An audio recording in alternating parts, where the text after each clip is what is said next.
Hi, friends. I'm Emily Lay, and you're listening to the Simplified podcast. If you're looking for a quiet place where you can start to simplify your life and organize your home, this is it. Every week, I invite you to join me to explore practical ways to organize and automate the complicated parts of life so you can focus on what truly matters most. Today, we're talking about how to create real and lasting connections with the people in our communities. And at Simplified, we believe every good relationship begins with friendship. That's why we created the Friendship Workbook just for you. Through the pages of this workbook, we'll help you think of practical ways to care for friends and loved ones so you can experience a life filled with beautiful, flourishing relationships. That's definitely what I want for my life this year. You can find your Friendship Workbook and browse the rest of our workbook collection over at emilylay.com. One of the things I hear from you guys a lot is about how much you want to build real, lasting connections with people. You want to have the confidence to invite over the neighbor you haven't really talked to since you moved in 12 years ago. And now it kind of feels too late to rock the boat when you kind of have your wave from the porch neighborly rhythms going, and you just don't want to bug them. But you know what? I bet they feel the same way about you. They probably don't want to bug you too. And so there you sit in houses side by side, not wanting to bug the other, but each of you wondering what it would be like to have the kind of neighbor you could have over to watch the Super Bowl or plan a summer block party with. Or maybe you're not wondering about a next-door neighbor. Maybe it's a person at your church you haven't seen before, and you kind of want to talk to them after the service, maybe even grab a bite to eat afterward. But you just kind of feel like you're smothering them if you ask, like you're a weirdo who's coming on a little too strong.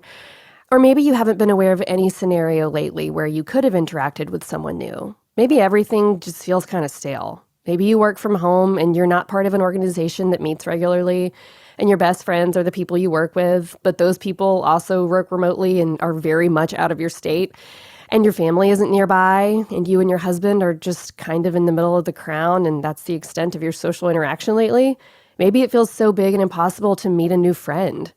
Over the years, I've been every single one of these people, and I bet you've been a few of them too.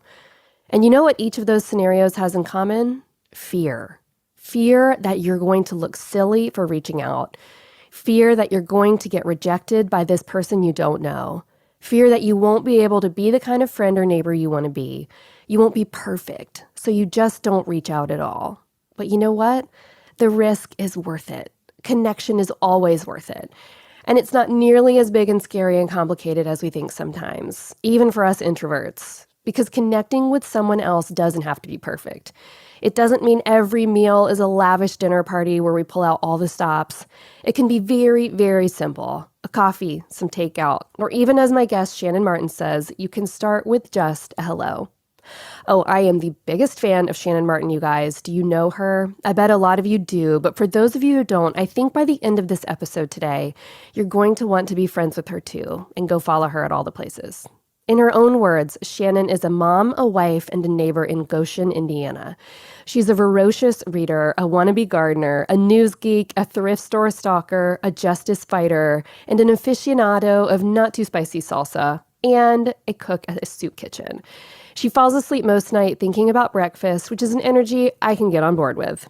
I got to know Shannan through her beautiful, brilliant writing. Seriously, she could write the yellow pages and I would read them. She just wrote a new book called Start with Hello and Other Simple Ways to Live as Neighbors. Shannan is the kind of person I want to be. Smart, funny, thoughtful, and kind. Very, very kind. Whenever she speaks, I listen because she moves through the world in a way that's equal parts fierce and gentle. I wanted Shannan to be on the show with me because as we start a new year, I want us to be thinking about the kinds of neighbors we want to be, and then go be those neighbors. We can't save the whole world as much as we'd like when we watch the news. But you know what we can do? We can show up for our neighbors. I think the world would look a little bit different if we had more good neighbors in it, don't you? I can't wait to share this conversation with you today. So here we go. Here's my chat with author Shannan Martin.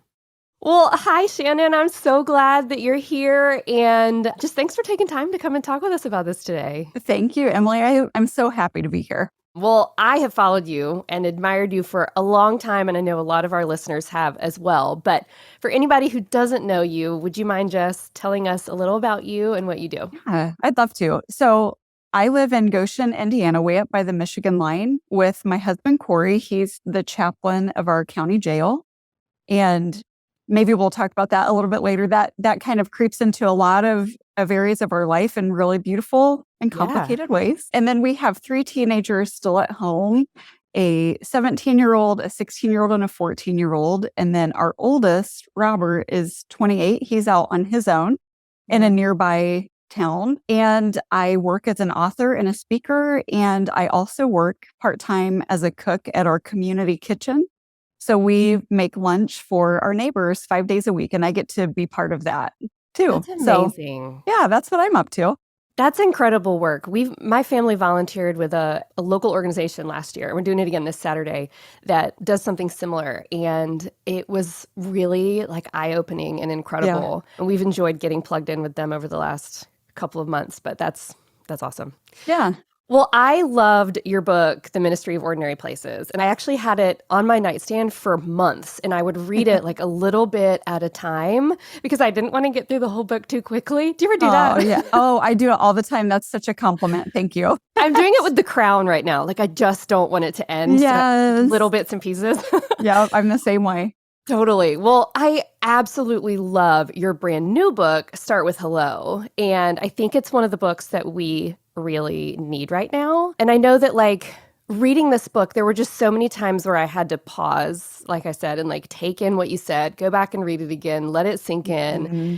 And one of those times in particular was when you said that for a long time you thought not hating your neighbor was kind of enough, that like everything would be okay if you took a do no harm kind of approach until you discovered that wasn't enough for you. So tell us about that and how that kind of came to be. Yeah, I grew up in a family where faith was a part of our life, and that was one of the kind of the mantras was, love your neighbor as yourself. This language was not new to me, but I was well into my 30s before I stopped to really think, wait, what? Like, what does this really mean? And why does it matter so much? And, who is my neighbor? Just all of those existential kind of questions.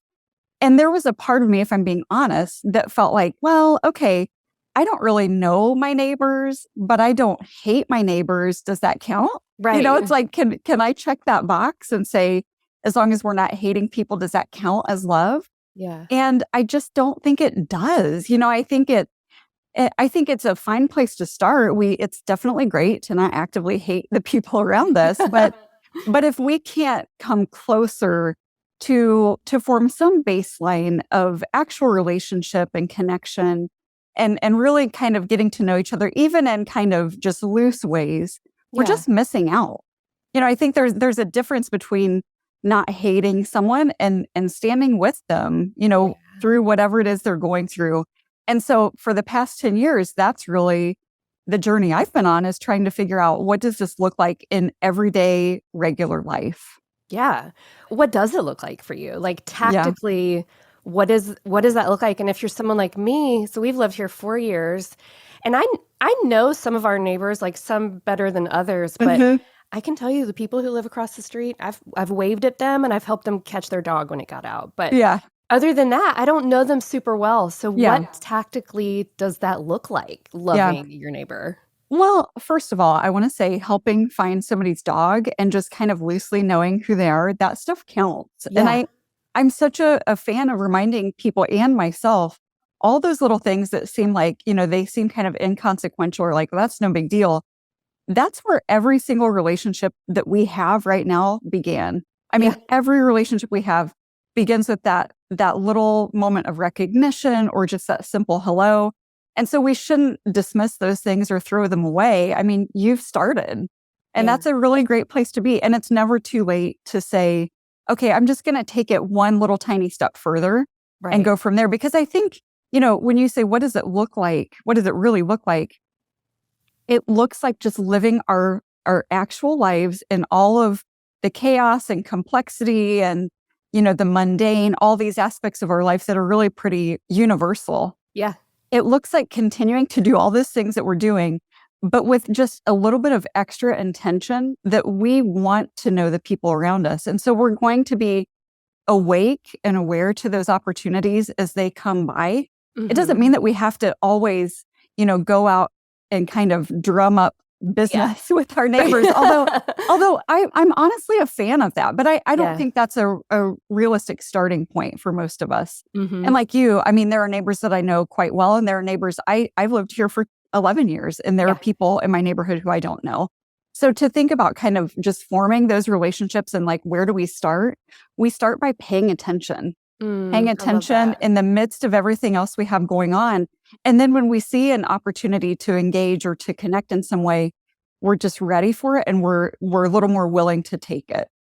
How life-changing too. I mean, I think about the people that you serve in your role, and your husband too in his role, and us with this organization in our community. Like, all anybody wants is to be seen and known and understood, and to know they're not alone, you know? Right. It's neat that you said that about catching the dog, because I'm thinking now about my other neighbor who lives on the other side of us, and they're much, much older, and they came over during a hurricane. They were very scared. We live on Pensacola Bay, and they never lived on the water during a hurricane. And they came over during the eye, and we sat in our garage. and it was neat. Like, we'd never really gotten to talk to them, but it was an odd blessing of just a few moments to go through something together and be there side by side. I mean, I think that's the hope. That's such a great way to frame it, because most of us, we choose our home or our community. We have 100 different reasons why we might say, this is the neighborhood, community, city, whatever. This is the home that we are choosing. And then we move in, whether we've moved in recently or whether we've been here for decades, but we've moved in. And most of us then don't take it that next step and saying, now we're here. Most of us live our lives without really knowing the people closest to us. Yeah. And then tragedy strikes, or, something hard happens. Those are the people that are right next to us. It makes sense for us to just know them, to know their faces and names. It doesn't have to be scary or intimidating, but I think your example is perfect, because a lot of us can think of, I can think of when a big storm went through, there were trees down, power lines down, it was just chaos in my city. This was a few years ago.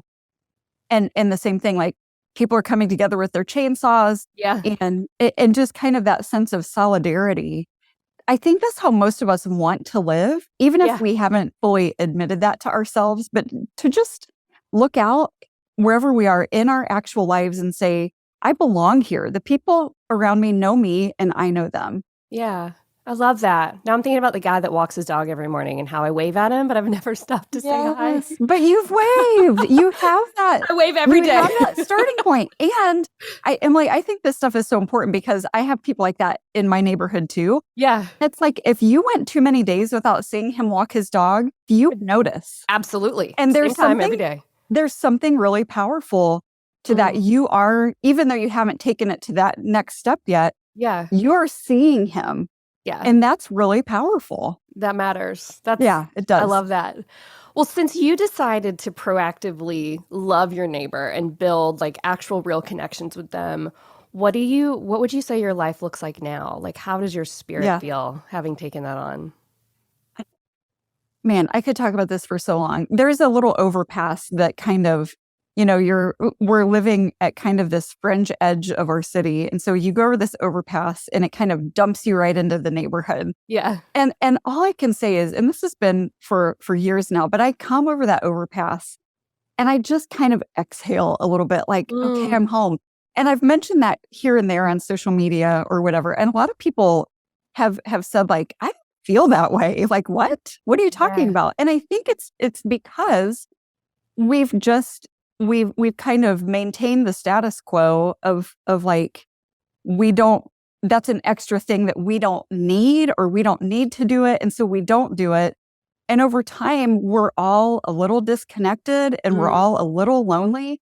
And so when we start to just say, I don't want to do this, this isn't working. This isn't working in the way, being independent and the way we were taught to be independent it's not working. So starting to kind of look out and reach out, it doesn't mean that my next door neighbors are my very best friends in the world, but it does mean that when I am home, when I come into my neighborhood and into my home, I just have this grounded feeling of like, this is my place. I belong here. I know the people around me. And we do find ways to connect and interact. And so, it's fun. It's sometimes like weird. It's sometimes sad. I mean, it's like the full abundance of life. Like this is actual abundance when we get to we get it all, and we get it all right where we are with the people around us. It's just the best thing ever. It's why I keep writing about it. I love that. This is making me think of a podcast episode we did way back in the beginning with my friend Kristen about how to make friends as a grown-up. Like it's so much harder when you are an adult to make friends or to intentionally reach out or to make those, build those bridges and those connections. Gosh, I love that. How many subscriptions are you paying for right now? The average person has about 12 paid subscriptions. 12. And they probably don't use them all every single month. But with Rocket Money, you can identify and cancel all your unwanted subscriptions in just a few taps. Rocket Money, formerly known as Truebill, is a personal finance app that finds and cancels your unwanted subscriptions, monitors your spending, and helps you lower your bills all in one place. Over 80% of people have subscriptions they forgot about, like that streaming service you bought to watch just one show, or that free trial you never even used. Do you see me raising my hand? Because that's me. I've done it. I signed up for free trials on a couple of fitness apps last fall, but after a couple months, I completely forgot that my trials ran out. But you know who did not forget? Rocket Money. They found those subscriptions for me and helped me cancel them in a flash. Now I've got that cash back in my pocket for other things I'm actually going to use. So stop throwing your money away. Cancel unwanted subscriptions and manage your expenses the easy way by going to rocketmoney.com/simplified. That's rocketmoney.com/simplified. rocketmoney.com/simplified. So how has this actually loving your neighbor approach changed the way that you look at not just your neighborhood or your community, but the world? I think we're all neighbors. I think we can look at that word neighbor in a bunch of different ways. And I do think it's important as we talk to know the people physically proximate to us. Mm-hmm. But I also think we kind of, like you get a higher and higher view. And what we see now, honestly, in America is we see a culture that works really hard to keep us on opposing sides and in our certain camps. And, if you're like this, then you don't get along with these people. Mm-hmm. Or if you look like this, these people might not like you. I mean, it's layered and it's complex. And we come to feel like we need to keep safe distance between ourselves and most people or certain people. We're kind of afraid of difference. It makes us uncomfortable. And it's the very thing that keeps us kind of gridlocked in this feeling of disconnection. So if we can come to a place where we start to kind of, we're a little more interested in seeing the world from the vantage point of our neighbors or just the people in our community, people who are different or air quotes different than us in some way, it kind of unlocks this way of life where we get to really enjoy being curious about each other rather than being skeptical of each other. Mm-hmm. And I think if we could all kind of make some small steps in that direction, a lot of the negativity that we're feeling would start to recede a little bit.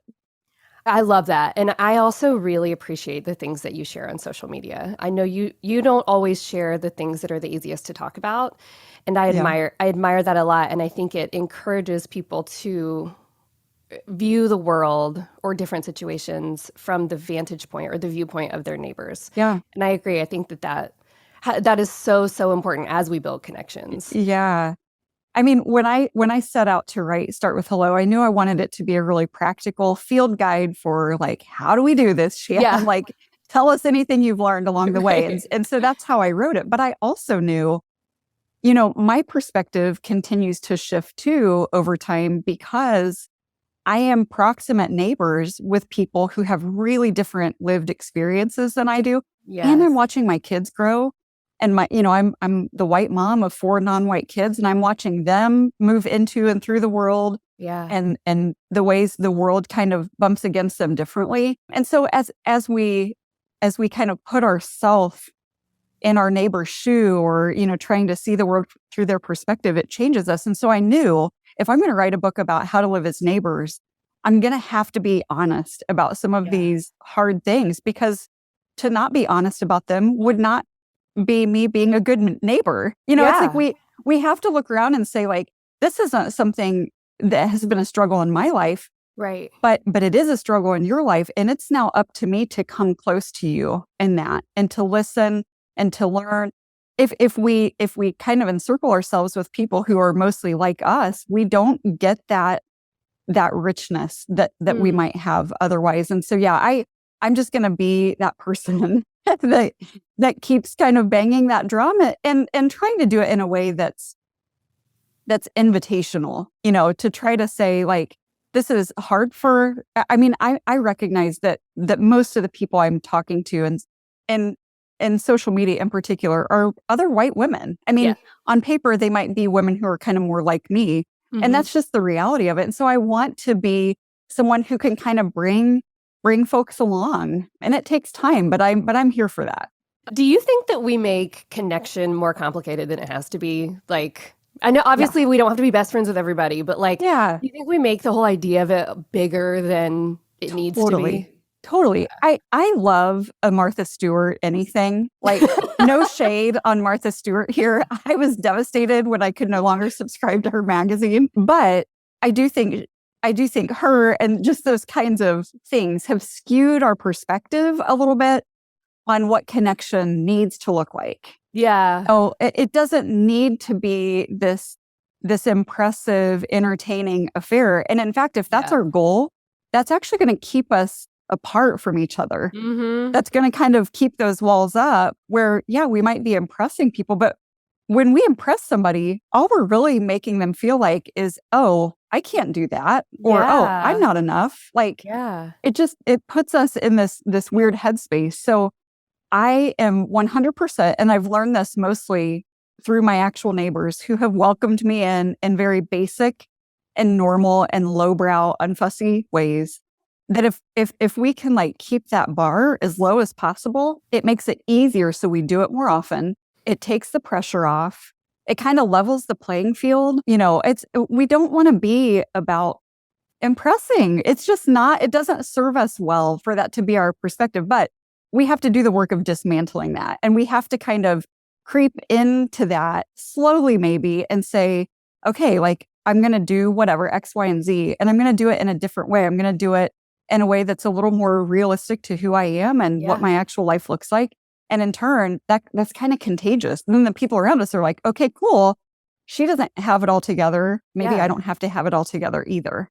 That's so interesting. It's a barrier to connection. It is. Because I have been that girl that's like, come over and let me show you how clean my house can be. Totally. Me too. I'm such a good cook. Oh, of course, all the things. It was so easy. It was nothing. No big deal. But like the truest friendships that I have made, I mean, I think about my friend Kristen, when my twins, who they're 7 now, but they were tiny, and she would just come over to my house. She would not even knock on the door. She would just come in. She'd bring dinner. There would be stuff everywhere.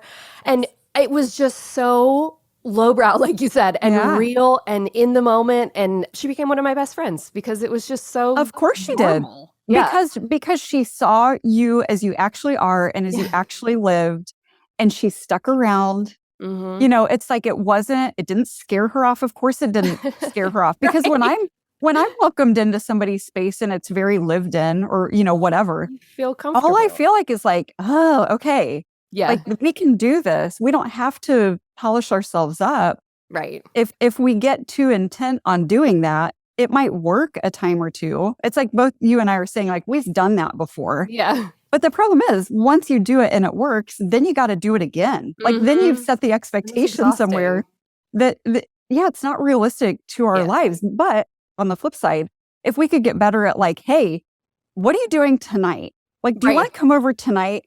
I made pasta, bring whatever you're bringing, or let's just have frozen pizza. That's actual connection. Yeah. And that's the kind that we can sustain over time. I love that.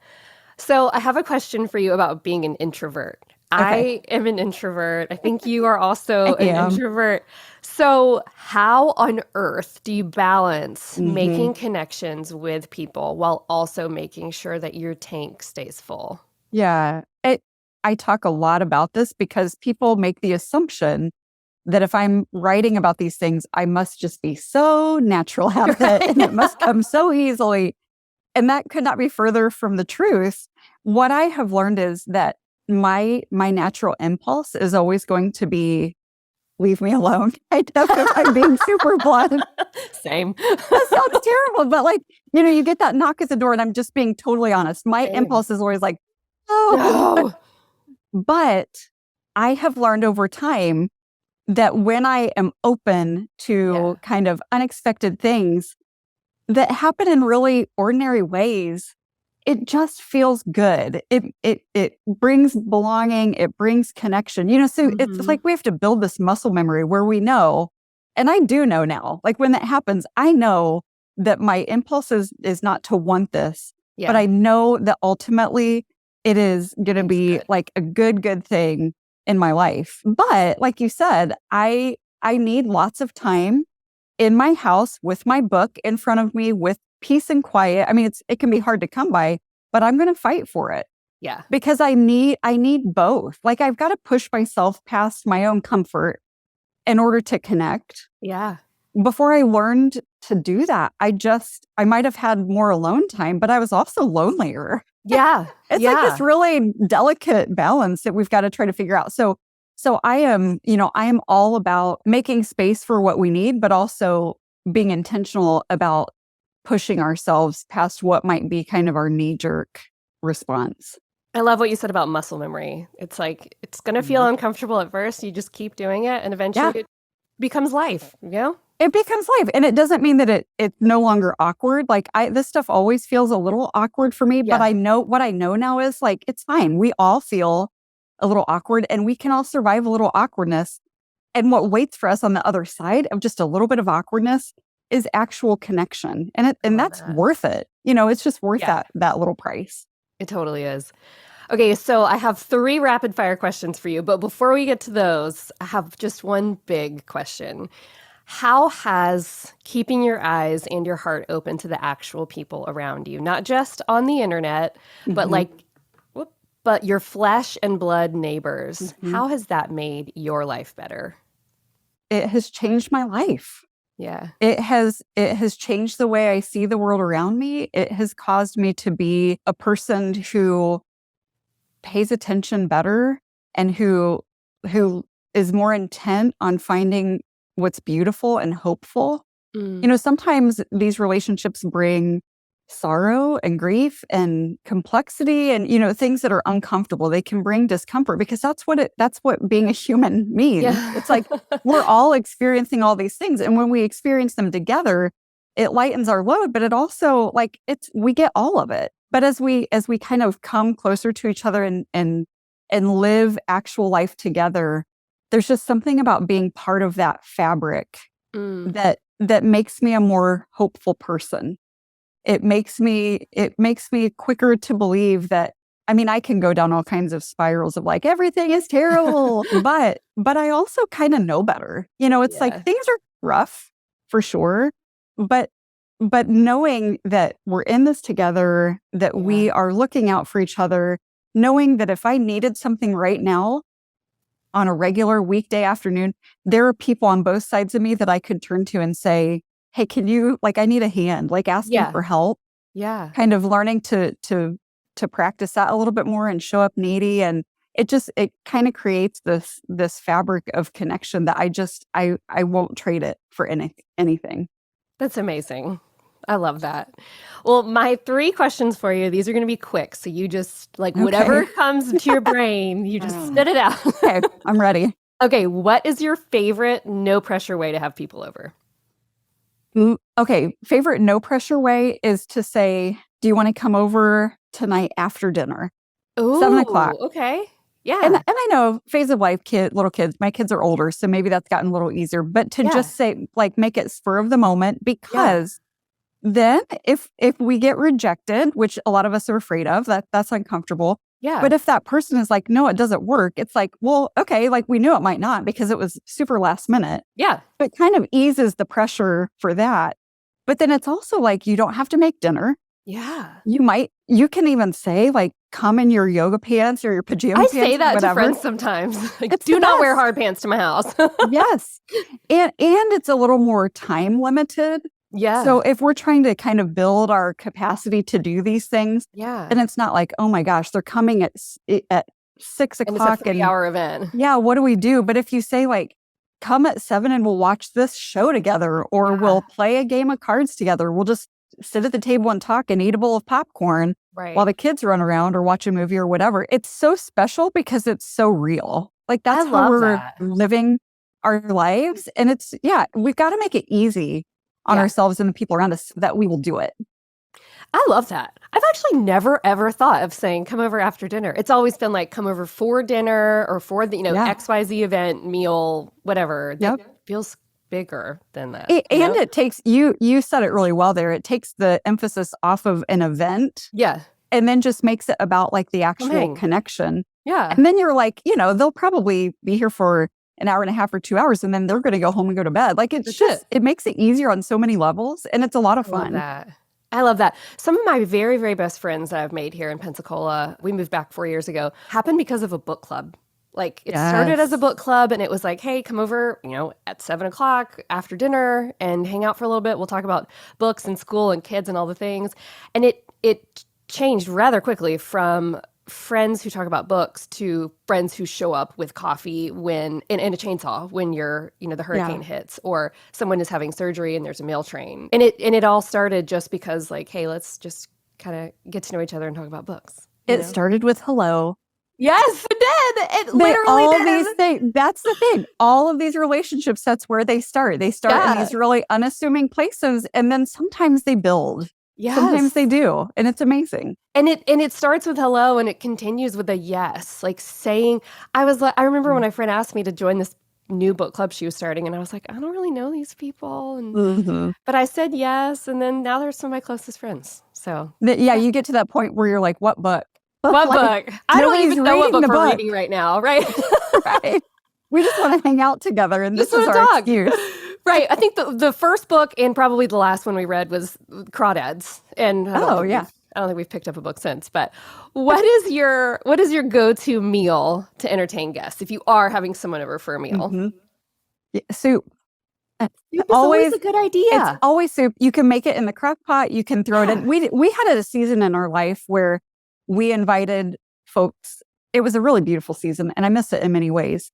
But we would invite, our church has a lot of people who are incarcerated. Yeah. It's complicated. And so we started to say like, hey, if you want to just come over after church and have lunch with us, we're right here, it's walking distance. And so I could make a huge batch of soup, turn on the crock pot, go to church, and then people come over. People like soup. I mean, it's not like a scary kind of food. It's really relatable. It's comforting. Yeah. It's inexpensive to make for a crowd. And it kind of makes itself. And again, it takes that emphasis off of like, I am here to impress you. Because honestly, a lot of those folks, like anything remotely impressive would be very intimidating and uncomfortable and unfamiliar. And so it was just such a casual way to just, grab a loaf of bread and make some soup. And a bowl. Works every That's time. Great. Yeah. Okay. I love that. What are 3 things that are making you feel more alive right now? Oh, goodness. Okay. Menu planning. I am coming out of I'm still kind of in a book launch mode, but I'm coming out of like the hugs, white hot heat of it. And so I'm kind of remembering my actual life and the things that I have kind of set aside for a while.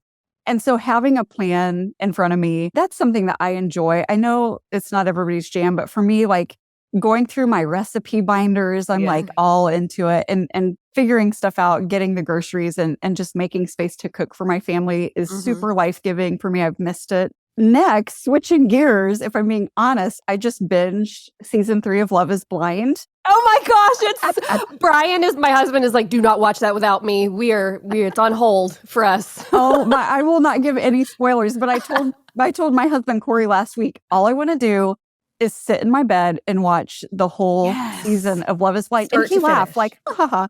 And then I did it. That's this weekend. Fantastic. I stayed up way too late that last night on Sunday night. So I had to get up and go to work Monday. And I was like, but when you say like, what's making you feel alive? Like staying up until 1 a.m. Oh my God. Watching reality TV is a real weird, but effective way of feeling alive. It's the best way to come off of a book vulnerability hangover, too. Right. Like, someone else's vulnerability, please.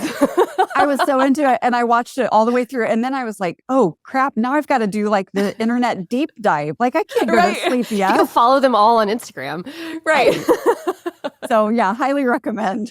Love Island should be your next one. Oh, geez. I've never edition? watched. That's wild. That's good to know. Okay. And then I owe you one more thing. What else? For me, always the thing that probably makes me feel most alive is watching the sky, watching I'm in Indiana, so I'm in the Midwest. We have all the seasons, but watching the landscape change. Yeah. Watching kind of, what stays the same, what changes, paying attention to that is a really grounding practice that always kind of gives me gratitude and hope. Yeah. And it really does make me feel alive because it's like, I'm noticing the world I'm in like I was intended to. I love that. My devotional just came out a few weeks ago, and it's called Sure as the Sunrise. And we've been sharing like sunrise pictures, and it's so, I love that you share them too. And I've enjoyed seeing all the ones that you post because there is something so grounding about the consistency and the steadfastness of the sun coming up and going down every day. It's so true. It's there. It shows up for us every day. And it often gives us a really beautiful artistic show. Yeah. It's like free art. I mean, I just cannot say enough about the importance of watching the sky. So I love that we have that in common. Oh my gosh, Shannan, thank you so much for coming on here. This was such a great conversation. I know, it was so fun. And tell everybody where they can find you and where they can find your books too. Yeah. So probably the best couple ways to find me is on my website, shannanmartin.com. It is Shannan with an A at the end. Thank you to my mother, Nancy. But you can sign up for my email newsletter there. That's the really best way to keep in touch with me. My famous pickle recipe is on the website, so grab that while you're there. And then social media, Instagram and Twitter. I'm still on both of those, in both of those places most days, and I'm at Shannan Writes in both of them. And then, you can find Start with Hello wherever you get your books. Awesome. Thank you so much, Shannan. Yes, thank you. Well, that was so much fun. I absolutely enjoyed having Shannan on here so much. And I learned a thing or two myself. I love what she said about trying to orchestrate the perfect get-together being a real barrier to connection. That was a mic drop for me. Well, as we close out this episode, I'd like to say a blessing for you as we leave this time together and get back to our days. May this year be a time of connection with people who are new to you, who think differently and play differently and love and worship and cook and live differently. May you be inspired and challenged by the way they move through the world. And may you take their best lessons and apply them to your own path. And as you serve your neighbors with love and patience and kindness, may the joy you give them be returned to you as well. Because that's what it means to find a new friend, to serve and be served with a big, brand new joy. As always, I like to leave a little tip to help you put what we've talked about today into practice. So here is your task for this week. Listen, I know it can be intimidating to try to make a connection with someone else. If it's easier for you, why don't you ask a friend to make that commitment right along with you? Maybe you go volunteer together at the community garden this spring, or help out at an adult literacy organization. Maybe you reach out to another mom in your kids' class and invite her to coffee with the two of you. Sometimes these things are a bit easier when you feel like you've got some backup, when you feel like the success of this new relationship isn't riding all on your shoulders. You don't get bonus points for doing these things by yourself, but you do get the added benefit of making memories with your friends. Thank you for listening to the Simplified podcast. I hope today's episode gave you the confidence to reach out to a neighbor, even if it's just to say hi. That's how it all starts anyway. You can find show notes for this episode at emilylay.com/podcast, where you can check out links and resources I mentioned here and shop the Simplified brand of planners and products. You can also find my new book called Sure as the Sunrise, 100 Morning Meditations on God's Mercy and Delight, right now wherever you buy books. And hey, if you want these kind of great conversations in your life every week, then you should go subscribe to our show. It'll show up right in your phone, talk about automated. And by the way, you'll absolutely want to listen to next week's episode because we've got some big, wonderful plans to serve you on the podcast this year, and we are kicking it all off starting next week. So make sure you listen so you get the latest on the big things happening over here on the Simplified podcast. Till next time, thanks for listening. Bye.